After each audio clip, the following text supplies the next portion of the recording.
नमस्कार। मैं डॉक्टर देवाराम आज आपको अर्थशास्त्र के क्षेत्र, विषय सामग्री और प्रकृति के बारे में विस्तार से बताने जा रहा हूँ। इससे पूर्व के व्याख्यान में आपने अर्थशास्त्र के परिचय के अंतर्गत अर्थशास्त्र के इतिहास, अर्थ व परिभाषाओं के बारे में जाना, लेकिन अर्थशास्त्र का परिचय तब तक संपूर्ण नहीं होता जब तक कि इसके क्षेत्र, विषय वस्तु और प्रकृति का अध्ययन नहीं किया जाता है। इस व्याख्यान में हम अर्थशास्त्र की विषय सामग्री, क्षेत्र और प्रकृति के बारे में विस्तार से अध्ययन करने जा रहे हैं। इससे पूर्व के व्याख्यान में अर्थशास्त्र के परिचय के अंतर्गत हमने अर्थशास्त्र के इतिहास, अर्थ और परिभाषाओं से इसकी विषय सामग्री और प्रकृति के बारे में कुछ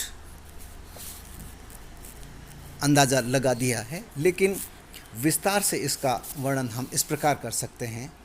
मानव सभ्यता के विकास के साथ अर्थशास्त्र के क्षेत्र एवं विषय सामग्री में भी निरंतर विस्तार होता गया है। मनुष्य की आर्थिक गतिविधियों तथा आर्थिक क्रियाओं में निरंतर परिवर्तन होता रहा है, जिसके फलस्वरूप अर्थशास्त्र के विषय के क्षेत्र के बारे में काफ़ी वाद विवाद होता रहा है, जैसा कि हमने अर्थशास्त्र की परिभाषाओं के अंतर्गत भी देखा था। परंपरागत अर्थशास्त्र के संकुचित रूप को आधुनिक समय तक आते आते वृहद रूप प्राप्त हो चुका है।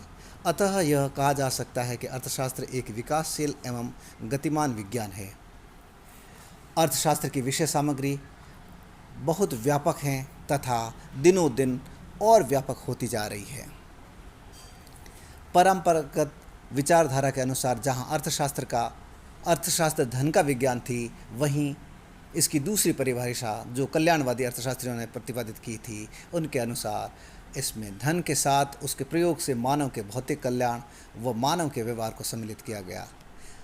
अर्थशास्त्र की तीसरी परिभाषा रॉबिन्स द्वारा दी गई और इन्होंने अर्थशास्त्र की विषय वस्तु को पुरानी विचारधारा से बहुत आगे ले जाकर इसे और विस्तृत कर दिया तथा नया रूप प्रदान किया। रॉबिन्स के अनुसार अर्थशास्त्र की विषय सामग्री में उन सभी मानवीय क्रियाओं का समावेश होता है जिनका संबंध चयन करने तथा निर्णय लेने से होता है। आधुनिक अर्थशास्त्रियों ने अर्थशास्त्र में स्थैतिक अध्ययन के साथ गत्यात्मक अध्ययन को समाहित करते हुए आर्थिक विकास व समृद्धि को अर्थशास्त्र के अध्ययन का एक महत्वपूर्ण अंग बना दिया। समय के साथ साथ अर्थशास्त्र की विषय वस्तु बहुत व्यापक होती गई एवं उपभोग, उत्पादन, विनिमय, वितरण, राजस्व, अंतर्राष्ट्रीय व्यापार व लेन देन इसके अध्ययन की मुख्य विषय सामग्री बन गई।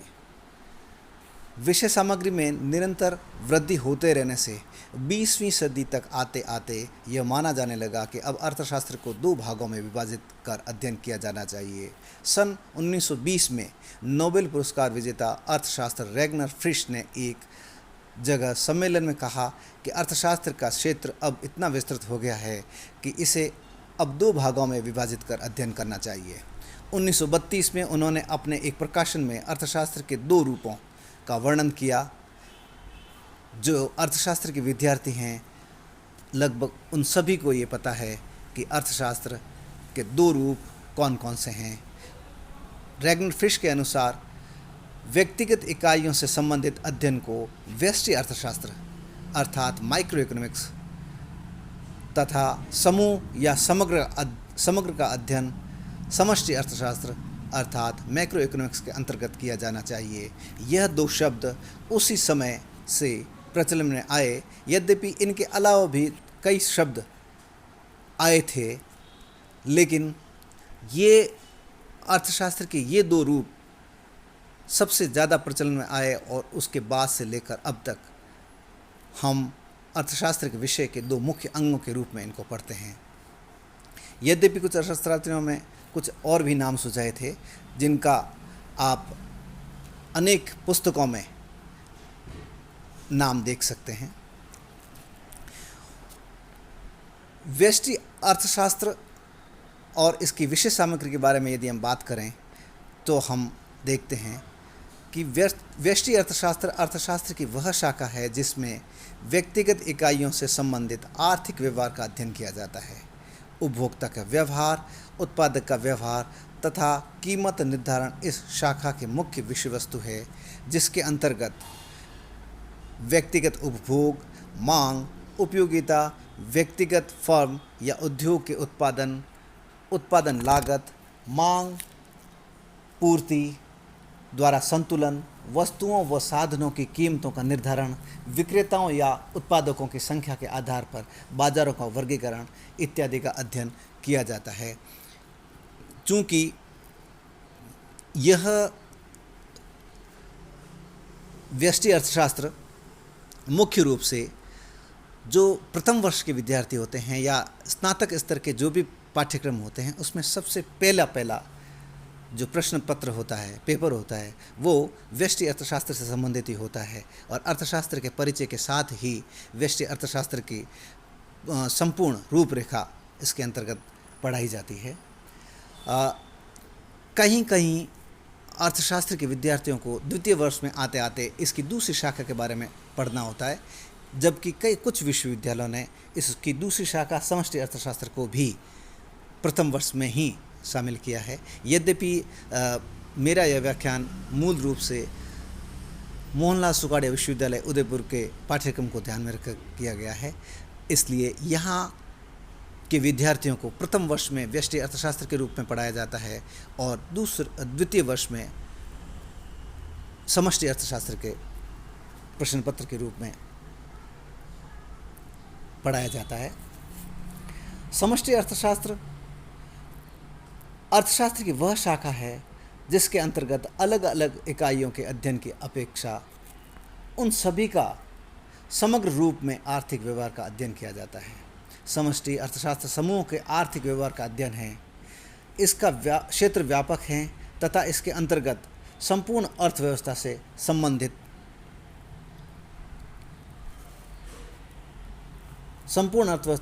समग्र आर्थिक समस्याओं के अध्ययन का समावेश किया जाता है।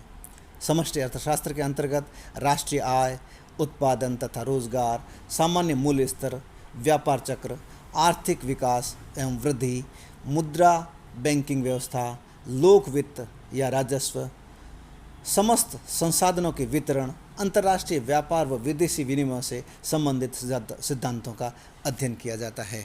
अर्थशास्त्र के अंतर्गत जब इसका विभाजन हुआ था तो मूल रूप से जो व्यक्तिगत इकाइयाँ हैं उनको व्यष्टि अर्थशास्त्र के अंतर्गत रखा गया और जो समूह का अध्ययन है वो समष्टि अध्ययन के अंतर्गत रखा गया। लेकिन उसके बाद समष्टि अर्थशास्त्र के जो भाग हैं जिनका अभी हमने वर्णन किया, इनको विस्तार से अलग अलग पेपर या प्रश्न पत्रों के अंतर्गत पढ़ा जाता है या अलग शाखाओं के रूप में प्रचलन में आ चुका है। अभी जो अध्ययन किया हमने व्यष्टि और समष्टि अर्थशास्त्र के बारे में, इसको हम इस चार्ट के रूप में भी देख सकते हैं। अर्थशास्त्र के दोनों भाग इस प्रकार है, पहला व्यष्टि अर्थशास्त्र, दूसरा समष्टि अर्थशास्त्र। व्यष्टि अर्थशास्त्र के अंतर्गत मांग का नियम व उपयोगिता विश्लेषण अध्ययन किया जाता है। वहीं समष्टि अर्थशास्त्र के अंतर्गत राष्ट्रीय आय और रोजगार सिद्धांत का अध्ययन किया जाता है। व्यष्टि अर्थशास्त्र के अंतर्गत उत्पादन, फलन और लागतों का अध्ययन किया जाता है। वहीं समष्टि अर्थशास्त्र के अंतर्गत राष्ट्रीय उपभोग या उपभोग फलन, बचत व निवेश फलन के बारे में अध्ययन किया जाता है। व्यष्टि अर्थशास्त्र के अंतर्गत आर्थिक संतुलन व कीमत निर्धारण का अध्ययन किया जाता है। वहीं समष्टि अर्थशास्त्र के अंतर्गत आर्थिक विकास व समृद्धि का अध्ययन किया जाता है। व्यष्टि अर्थशास्त्र बाजारों का स्वरूप का अध्ययन करता है। वहीं समष्टि अर्थशास्त्र संपूर्ण बाजार का अध्ययन करता है। मुद्रा और बैंकिंग और सामान्य मूल्य स्तर का अध्ययन करता है। व्यष्टि अर्थशास्त्र के अंतर्गत वितरण के सिद्धांत व साधन कीमत निर्धारण किया जाता है। वहीं समष्टि अर्थशास्त्र लोक वित्त, सार्वजनिक आय व व्यय, अंतर्राष्ट्रीय आर्थिक सिद्धांतों का समावेश करता है। यद्यपि मैंने अभी कहा कि 1776 से लेके 1932 तक अर्थशास्त्र को एक ही रूप में पढ़ा जाता था, प्रिंसिपल्स ऑफ इकोनॉमिक्स या अर्थशास्त्र के मूल तत्व या अर्थशास्त्र के मूल सिद्धांत। लेकिन उसके बाद ये महसूस किया जाने लगा, क्योंकि इसकी विषय सामग्री बहुत अधिक बढ़ गई थी और इसका वृहद रूप हो चुका था, इस कारण से इसे 2 भागों में बांटकर अध्ययन किया जाने लगा था। लेकिन उसके बाद से अब तक अर्थशास्त्र के अंतर्गत अनेक ऐसे विषय जुड़ते गए, जिसके कारण से अर्थशास्त्र का क्षेत्र और विस्तृत होता गया और वर्तमान तक आते आते मनुष्य की आवश्यकताओं के अनंत होने से और नित नई आवश्यकताएं पैदा होने से और विकास की परिकल्पनाओं से और दिनों दिन अनेकों अनेक ऐसे क्षेत्र अर्थशास्त्र के साथ विषय सामग्री अर्थशास्त्र के साथ जुड़ती जा रही है। इस कारण से इसका क्षेत्र विस्तृत होता जा रहा है और इसी कारण से अर्थशास्त्र को केवल इन 2 शाखाओं के रूप में नहीं पढ़ा जाता है, बल्कि और विस्तृत होके कई नए आयाम आ चुके हैं और इनकी विभिन्न शाखाओं को हम मोटे तौर पर इन रूप में देख सकते हैं, जो आपके सामने दिख रही है स्लाइड्स। यद्यपि पहला व्यष्टि अर्थशास्त्र है और दूसरा समष्टि अर्थशास्त्र है, जिसके बारे में हम संपूर्ण अध्ययन कर चुके हैं। उसके बाद हम इसके अलग शाखा के रूप में उभर कर जो सामने आए हैं कुछ शाखाएं, उनके बारे में, जैसे अंतर्राष्ट्रीय अर्थशास्त्र, मौद्रिक अर्थशास्त्र या मुद्रा या बैंकिंग और लोक वित्त या राजस्व, और इसके अलावा भी समाज आर्थिक सिद्धांत या जनसांख्यिकी सिद्धांत हैं, उनके बारे में हम यदि संक्षिप्त में देखना चाहें तो हम देख सकते हैं कि अंतर्राष्ट्रीय अर्थशास्त्र के अंतर्गत अंतर्राष्ट्रीय अर्थशास्त्र है क्या, उसकी अवधारणा क्या है, अंतर्राष्ट्रीय व्यापार तथा इसके सिद्धांत कौन कौन से हैं, अंतर्राष्ट्रीय व्यापार क्यों उत्पन्न होता है, कौन से कारण हैं जिसके कारण अनेक देशों को आपस में व्यापार करना पड़ता है, जिसे हम अंतर्राष्ट्रीय व्यापार कहते हैं, और उनके बीच में होने वाले लेन देन, इसके सिद्धांत, मुक्त व्यापार बनाम संरक्षण, व्यापार शेष और भुगतान शेष, विदेशी विनिमय सिद्धांत। जब हम एक देश दूसरे देश के साथ में अध्ययन व्यापार करता है तो उस समय उसे विनिमय के अंतर्गत व्यापार जब लेन देन किया जाता है या व्यापार का लेन देन किया जाता है या अन्य लेन देन किया जाता है एक देश का दूसरे देश के साथ में, तो ऐसे में विदेशी विनिमय अर्थात मुद्राओं के लेन देन की समस्या उत्पन्न होती है, जिसको हम विदेशी विनिमय अंतर्गत पढ़ते हैं। ये सभी जिसका मैंने जिक्र किया, ये अंतर्राष्ट्रीय अर्थशास्त्र का विषय क्षेत्र है। इसी तरह से अर्थशास्त्र की एक और शाखा उभर कर आई, जिसे हम मौद्रिक अर्थशास्त्र यानी मॉनेटरी इकोनॉमिक्स या फिर मुद्रा व बैंकिंग के रूप में पढ़ते हैं।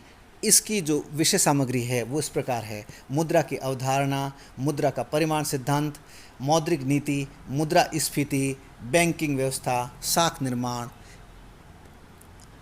मौद्रिक नीतियाँ, राजकोषीय नीतियाँ। यद्यपि राजकोषीय नीति को हम लोक वित्त या राजस्व में पढ़ते हैं, लेकिन पूर्व में जब मुद्रा, बैंकिंग और राजस्व साथ में पढ़ाया जाता था तब यह राजकोषीय नीति भी इसी का अंग थी।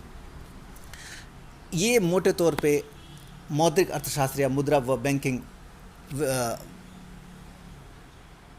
अर्थशास्त्र की शाखा का विषय सामग्री है।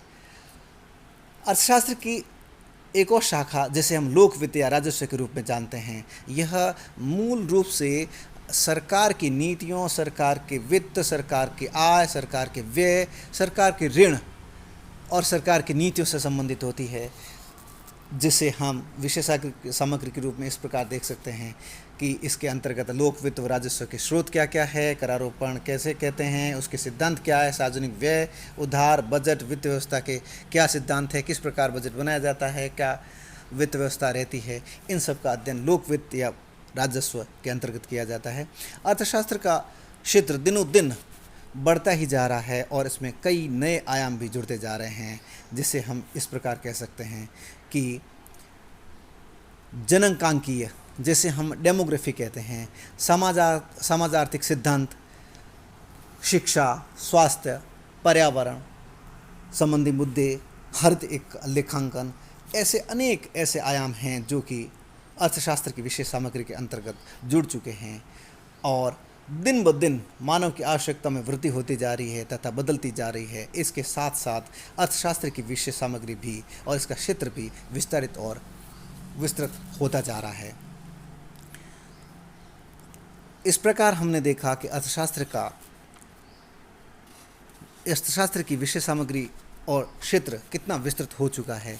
अब हम अर्थशास्त्र की प्रकृति के बारे में अध्ययन करेंगे।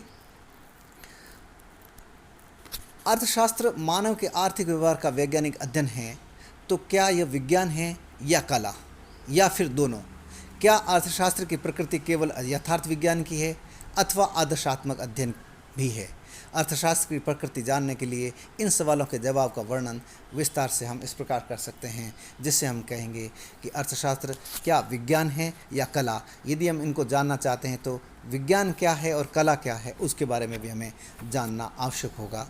पहले हम ये जानते हैं कि क्या अर्थशास्त्र विज्ञान है।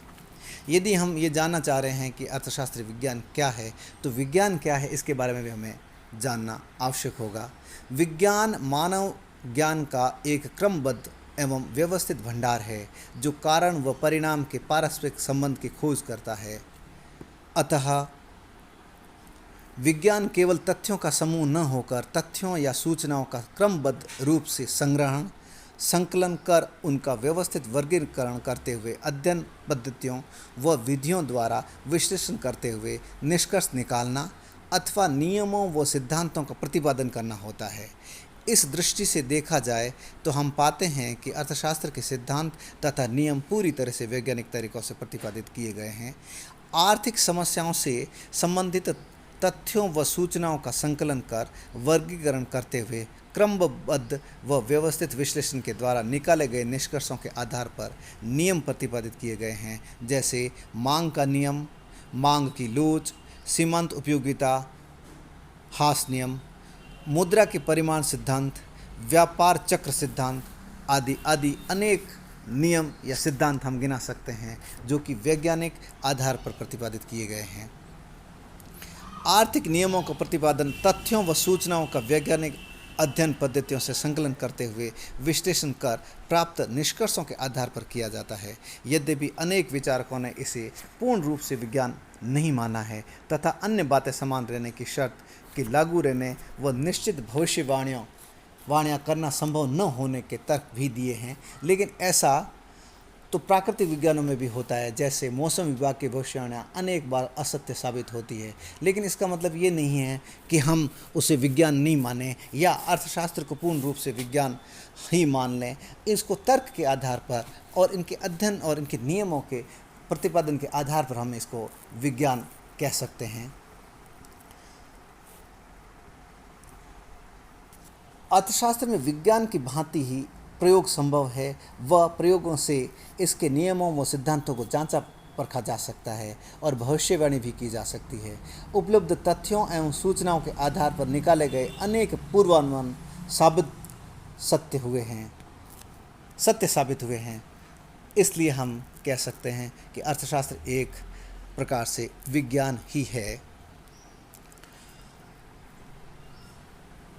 अब हम ये देख रहे हैं कि क्या अर्थशास्त्र कला है। यदि हम ये जानना चाहते हैं कि अर्थशास्त्र कला है तो इसके बारे में भी हम पहले ये जानना चाहेंगे कि अर्थशास्त्र कला है, लेकिन कला क्या है। कला यानी जीवन जीने की कला, किसी कार्य को सर्वोत्तम ढंग से करने की क्रिया कला है। कला ज्ञान की वह शाखा है जो निश्चित उद्देश्यों या आदर्शों की प्राप्ति के लिए विधियों या उपायों का ज्ञान कराती है।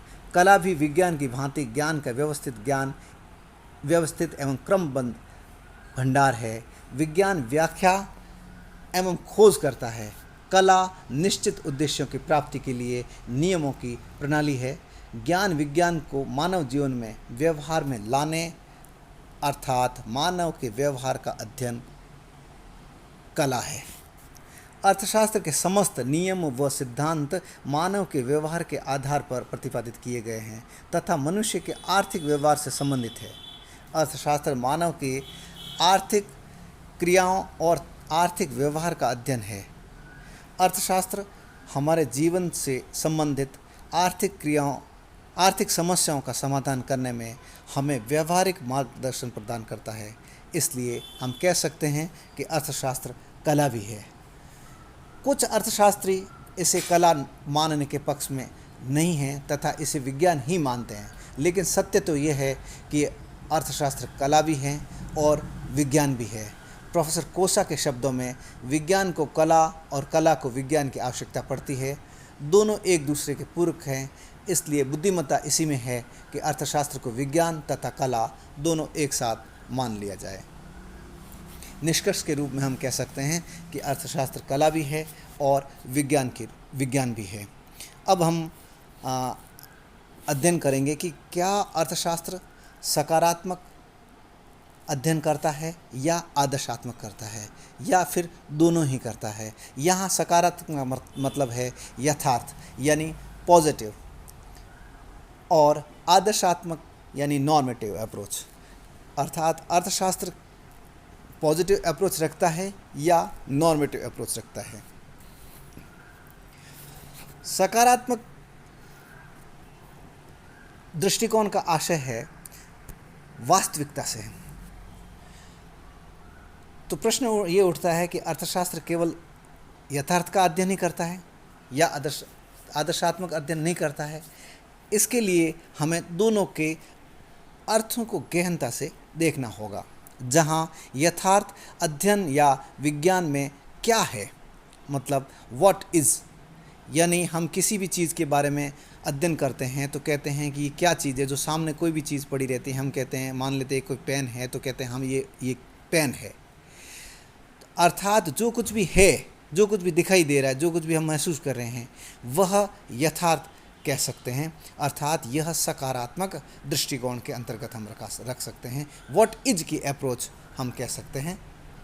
वहीं आदर्शात्मक अध्ययन या विज्ञान में क्या होना चाहिए, अर्थात व्हाट ऑट टू बी के बारे में अध्ययन किया जाता है। जैसे मैंने कहा कि एक चीज़ कोई हमारे सामने है, अर्थात जैसे मेरे हाथ में पेन है तो मैं कह रहा हूँ ये क्या है, ये क्या है, अर्थात ये पेन है, मेरे हाथ में पेन है। लेकिन अब हम कहें कि इस पेन को जब चलाते हैं तो ये ढंग से नहीं चलता, तो कहते हैं इसको ऐसे चलना चाहिए।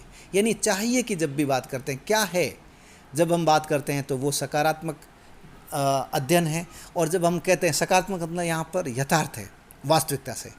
और जब हम आदर्श की बात करते हैं तो ऐसा होना चाहिए, व्हाट ऑट टू बी, होना चाहिए की बात जब भी जुड़ती है तो वह अध्ययन आदर्शात्मक अध्ययन या आदर्शात्मक दृष्टिकोण कहलाता है।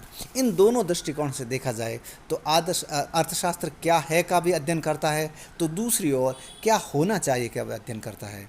अतः यह यथार्थ यानी वास्तविकता तथा आदर्शात्मक दोनों ही दृष्टिकोण रखता है।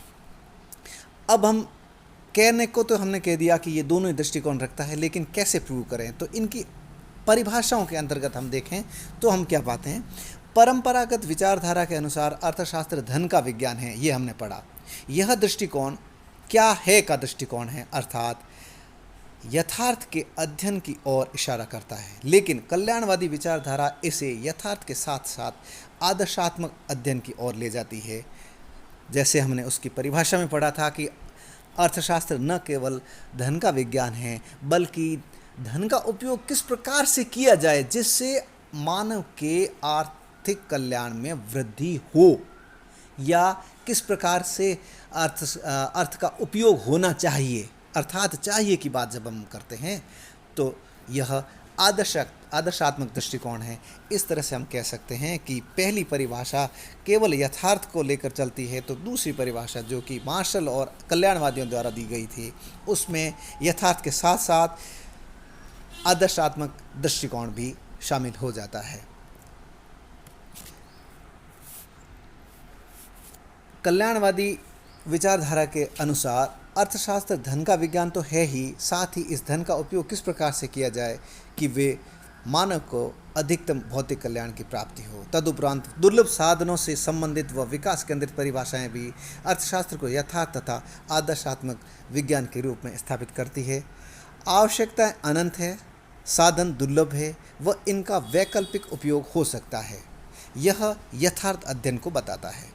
अर्थात जब हम इस रॉबिन्स की इस परिभाषा को देखते हैं तो हम देख पाते हैं कि रॉबिन्स कहते हैं कि साधन दुर्लभ है। अर्थात क्या है कि वो कह रहा है जो कुछ भी है, जो कुछ भी सामने है उसके बारे में अध्ययन कर रहा है। इनका वैकल्पिक उपयोग हो सकता है और मनुष्य की आवश्यकताएं अनंत है। ये तो है यथार्थ दृष्टिकोण, अर्थात क्या है।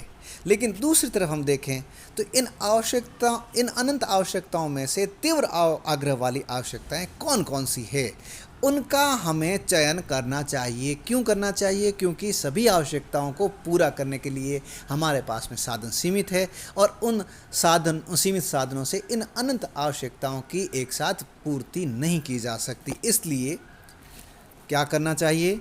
इसलिए हमें यह करना चाहिए, जब भी हम चाहिए की बात करते हैं अर्थात आदर्श की बात करते हैं, आदर्शात्मक दृष्टिकोण की बात करते हैं, तो यह जो दूसरा पहलू है इस परिभाषा का, रॉबिन्स की परिभाषा का, कि उन अनंत आवश्यकताओं में से तीव्र आग्रह वाली आवश्यकताओं का चयन करते हुए दुर्लभ साधनों का आवंटन इस प्रकार किया जाए जिससे हमें अधिकतम संतुष्टि स्तर प्राप्त हो सके। यह आदर्शात्मक दृष्टिकोण की तरफ इंगित करता है। इसी प्रकार उपलब्ध साधनों की सीमितता के चलते उनका आवंटन इस प्रकार किया जाए जिससे वर्तमान तथा भविष्य के उपयोग हेतु उत्पादन निरंतर चलता रहे तथा उत्तरोत्तर वृद्धि की दर को प्राप्त किया जा सके, सतत विकास की प्रक्रिया बनी रहे। यह अर्थशास्त्र की अंतिम परिभाषा है। अंतिम परिभाषा हम नहीं कह सकते क्योंकि अर्थशास्त्र तो निरंतर चलने वाला है, कोई भी परिभाषा कभी भी नहीं आ सकती है। लेकिन जो मोटे तौर पर 4 परिभाषाएं हमने पूर्व में पढ़ी है और जो सबसे सर्वोत्तम या सर्वोपयुक्त परिभाषा थी, आधुनिक परिभाषा थी, जो कि स्थितिक परिभाषा भी कहलाती है और गत्यात्मक परिभाषा भी कहलाती है, जो कि विकास केंद्रित परिभाषा थी और यह सैमुअल्सन द्वारा दी गई थी। इस परिभाषा में उन्होंने वर्तमान के उपभोग के साथ में भविष्य के उपभोग की भी चिंता की थी। अर्थात आज हमारे पास में जो उपलब्ध संसाधन हैं उन सभी का हम आवंटन इस प्रकार से नहीं कर दें कि आज की आवश्यकताएं पूरी हो, कल की आवश्यकताओं का बिल्कुल भी ध्यान नहीं के लिए रखा जाए। ऐसा बिल्कुल नहीं होना चाहिए। अर्थात हमारी आज की आवश्यकताओं के लिए उपलब्ध संसाधनों का इस प्रकार से बंटवारा किया जाना चाहिए जिससे कि आज की आवश्यकताएं भी हम पूरी कर सकें और भविष्य की आवश्यकताओं के लिए भी हम उन संसाधनों को संरक्षित करके रख सकें। अर्थात यह यथार्थ के साथ साथ आदर्शात्मक दृष्टिकोण भी यह परिभाषा रखती है। इस प्रकार से हम इस निष्कर्ष तक पहुँचे हैं कि अर्थशास्त्र न केवल यथार्थ का अध्ययन करता है, अर्थात क्या है का अध्ययन करता है, इसके साथ में अर्थशास्त्र ये भी अध्ययन करता है कि क्या होना चाहिए। जैसे हम वृहद स्तर पे कह सकते हैं कि भारत में जनसंख्या इतनी है, भारत में गरीबी से नीचे जीवन यापन करने वाले लोगों की संख्या इतनी है। यह तो हुआ यथार्थ अध्ययन। लेकिन हम कहें कि भारत में तीव्र बढ़ती हुई जनसंख्या की दर को ध्यान में रखते हुए इसे हमें नियंत्रित करना चाहिए। गरीबी से नीचे जीवन यापन करने वाले लोगों के जीवन यापन को किस तरह से ऊपर उठाया जाए, किस तरह से ऊपर उठाया जाना चाहिए, कौन सी नीतियां हमें लागू करनी चाहिए जिससे गरीबी से नीचे जीवन यापन करने वाले लोग ऊपर उठ सके। यह दृष्टिकोण आदर्शात्मक दृष्टिकोण है। अर्थात अर्थशास्त्र न केवल विज्ञान है बल्कि ये कला भी है और अर्थशास्त्र न केवल यथार्थ का अध्ययन करता है बल्कि यह आदर्शात्मक दृष्टिकोण भी रखता है। इस प्रकार हम कह सकते हैं कि अर्थशास्त्र यथार्थ के साथ में आदर्शात्मक विज्ञान भी है जो लोगों के जीवन जीने की कला के आधार पर जीवन जीने की कला का अध्ययन करता है। आज के व्याख्यान में इतना ही। इसके साथ ही अर्थशास्त्र का परिचय यहीं संपूर्ण होता है। बहुत बहुत धन्यवाद।